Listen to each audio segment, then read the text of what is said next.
the dummies. But he goes after the guy with the family, with the baby, who's not sleepy and who's under pressure financially. And all that stress is on him, and that's who Simon gets. And then Simon just says, I prey on the weak.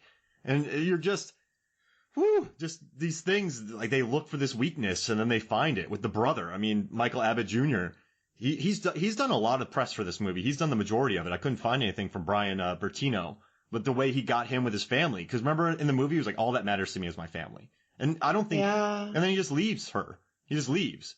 And it's such a selfish move, but all he wanted to do was get home to his family, and then he got played because of that. It's just... and he... You know what's interesting? He fought that demon off. When that demon put that knife... I don't think it's the devil, by the way. We'll get into that in a little bit. But when the devil puts that knife up to his throat, or it could be depression, or whatever, but he fights it off, because he has his family to live for. So he finds that strength. But when he goes home and sees that, it's all over. It's such a deviant... It's so wicked. It is wicked. And, like, yeah, I mean, that's the thing, because I think it's also... They don't really face it. I mean, how many times in the movie do they tell each other, I don't want to talk about it? Yeah. They're not really facing their demons. Yeah. You know? So, and then when he's, like, in the barn and things are really getting crazy, like, they just... Yeah, things are spiraling out, and Dad's getting sicker, and, like, you know, time also does something with trauma. Like, something might happen. It might take a while before it really hits you anyways. And so I love it that, like, they didn't immediately freak out or anything. It happened differently for both of them, which is also very more realistic anyways. And yeah, like, he was in the barn and alone. Because that's also the thing, like you say, they prey on the weak, but it's the lonely. It's the, like, if you watch this movie again, go check out every time someone is alone in the kitchen, that freaking door opens. Every time. Because they're alone. It's very much about the isolation. And that's part of the sadness, you know, like, these people are so lonely. And there's this thing in the movie where they're constantly talking about, okay, we're here to help now. We're here to support, or feeling guilty that they weren't here for Mom. They should have been there, because there's a lot of guilt happening. It's grief, it's guilt. It's a lot of wrestling demons in this movie. But, like, yeah, it's, you know, there's this, they know that support is supposed to be a good thing. They were supposed to check in. They were supposed to talk to each other, to talk to their parents, to communicate better. They know all this, but it didn't happen. And it didn't happen strongly enough. Instead, they became isolated from each other. And so, yeah, I think it's easier to take on, like, you know, individuals that are isolated versus a group that's strong, you know, like, yeah. And the wolf comes and pick out the weaklings standing isolated from each other. Yeah, they don't get the big buck. They get the old or the young. It's and also, I don't know. I love this movie. I had a point, but I forgot it there. One thing I want to talk about on the technical angle. So the cinematography from Tristan Nyby. I love how there's a lot of foreground. Like, so whenever they shoot the bed, they always have the I can't think of, like, the head of, not the bed frame in front, and then show the person in the bed. There's always maybe a table in between. Yeah. I love the foreground, that it creates distance. There's a lot of shooting through doors to show isolation. The wide shots outside of just the 2:3:9 aspect ratio just really captures the alone aspect, and just the different angles, the height, just the space. Yeah, the space that they create when they find the mom. She hung herself, and they're talking in the mannequins. The way he shoots them in profile amongst the mannequins and the different openings. I just love the amount of foreground work that they did in this. There's always something interesting. He creates, you know, shooting in this cabin's tough, because when you want to create isolation, you really want to have these shots that show the isolation. When you're close up in someone's face, you don't really feel that. But they do a good job of using what they can in this cabin to create space, which highlights, once again, I'm going to say it, the isolation of these characters. And I love the way they did that. I mean, door frames are used so well in this movie. And Did I love it. I think also the lighting is in this movie is a masterclass. The Yeah. lighting is absolutely fantastic. From the get-go, we've got the mother that's like finishing up in her workroom, and as she leaves, she's walking into the light, but the camera is always in the dark. It's the same like with the house. It's always like the positioning is in the dark because it might seem like the outside is the light or there is the light and the characters are walking in the light, but they're not really because the camera shows us that the dark is already there. The way everything is, like, the lighting in this movie is incredible. That cabin, what they do in there, it's just, this movie is so, so, so well executed. Yeah, film school peeps, watch it. It's brilliant. Yeah, and also, I mean, jump scares, and I consider jump scares to be an art. I really do. Yeah. I love Funhouse movies, so Insidious 2 or Yes. Dead Silence. Oh, I love Insidious too. Yeah. I love that movie. I remember watching it. I went to an early screening of it with Megan. I got to take Megan. I walked out of Insidious 2 just feeling so stressed out. I don't think I've ever left the theater. I was like grabbing her arm the entire time. Just so jump scares everywhere, but it's gleeful jump scares, right? Yeah. I felt giddy. There's the word. Yeah, I felt giddy. Absolutely giddy. Mm. And what's interesting about Dark and the Wicked is these jump scares could have cheapened the film. Absolutely. But they don't, and that's what I like. I mean, she sees the father, then later on they see the mother floating, then they see the priest with the white eyes.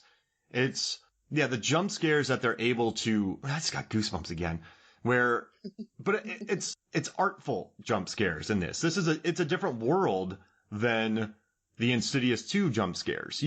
I would love to do just various jump scares in horror and how they differ and how certain different types of, like, I remember in Alien 3 when the alien reaches from the ceiling and grabs a guy by the head and pulls it up. That messed with me big time as a kid. That was one of my favorite jump scares. And just, you can either create this sense of, so you either have this sense of being totally comfortable, then a cat jumps and you jump, or you just whomp audiences on the head with constant gleeful jump scares. But in this one, it's Ireland sells it. Oh my gosh.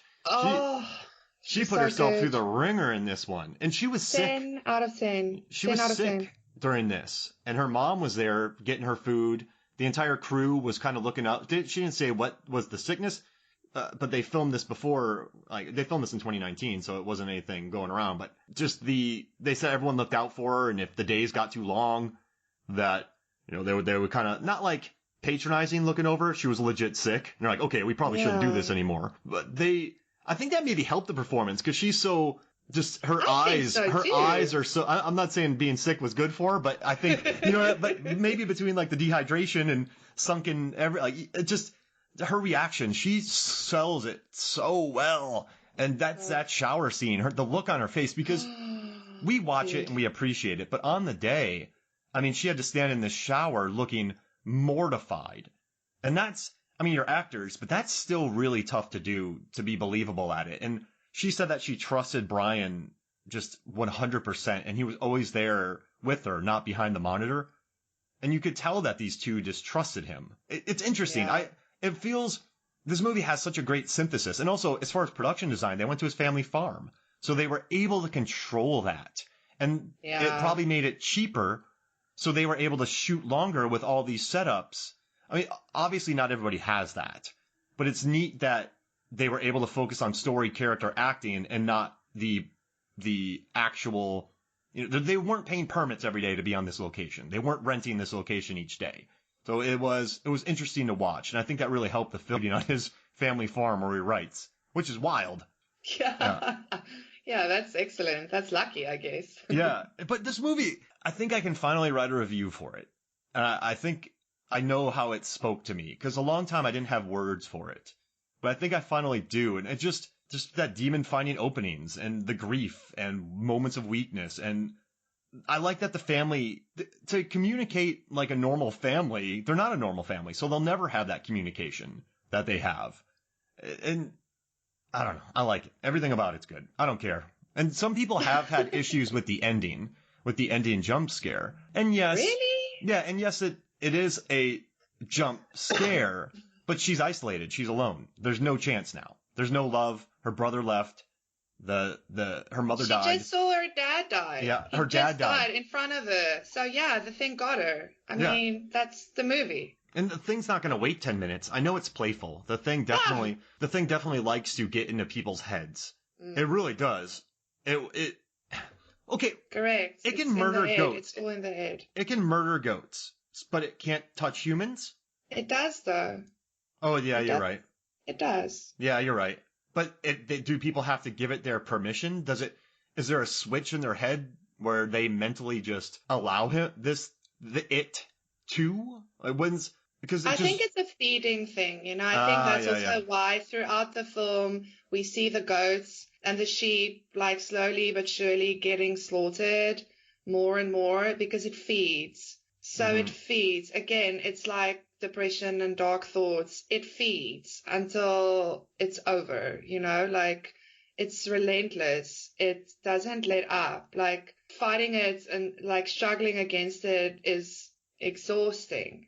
Yeah. And again, relentless. And yeah. And I guess you're right with depression, right? Where if people just keep telling you it's okay, it's not okay. And if you have no one to talk to, then you're just there with your thoughts, which just get dark. And if you don't have any communication with your family, I mean, I've seen that happen. I don't want to like go talk about it on the show, but there's some stuff that people have gone through real legit things and they've just been waved off. Man, exactly. this movie. Oof. No, exactly. And the thing is, even if you have people to talk to, it doesn't necessarily mean they'll understand. I really love that line where the mother tells him, "This is not what you think it is." Like in the like metaphorical thing about the movie with the devil and stuff. That's what she's talking about. But yeah, like telling someone with depression, "It's okay. We're here now. We'll help you. It's going to be okay." Yeah, no, you don't know what I'm going through, mate. You know, like it's not what you think it is. Like, yeah, that's where the dark comes from. This is a very dark movie. Hey, how about say something, Mark? No, it is. And sorry, I know. What do you say when I say something so profound like this is a very dark movie? Yes. It is though. No, no joking, not joking aside, and also once again, it's not precious. It's not. No. And it's very real. It's very, very real. I might share some pretty controversial statements here, but there are some horror films out there that people absolutely adore, and I just can't stand. They feel fake on every level to me.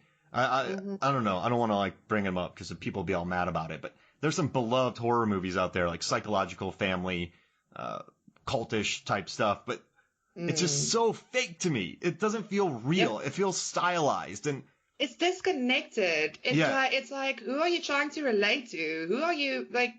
Who is supposed to? This one though, and you know what's interesting? My friend Clayton, he directed a horror movie called The Nothing. He's written about 6 scripts.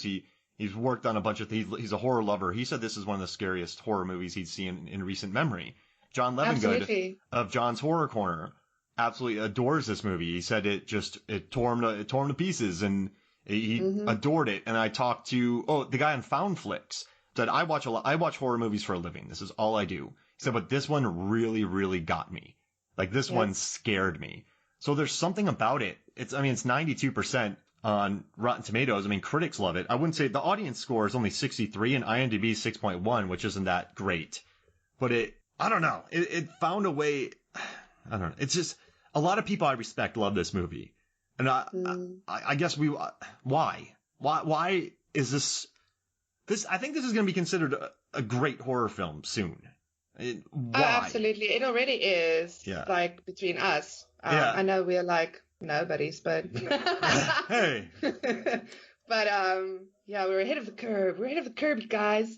But no, I think the thing with this movie and why we absolutely love it so much and think it's one of the scariest movies we've seen in such a long time is because, first of all, it doesn't beat around the bush. It goes straight for the jugular, like from the get-go. I mean, like almost immediately. It doesn't beat around the bush. Secondly, it's about, oh gosh, like the deepest, darkest most wicked fears of death. And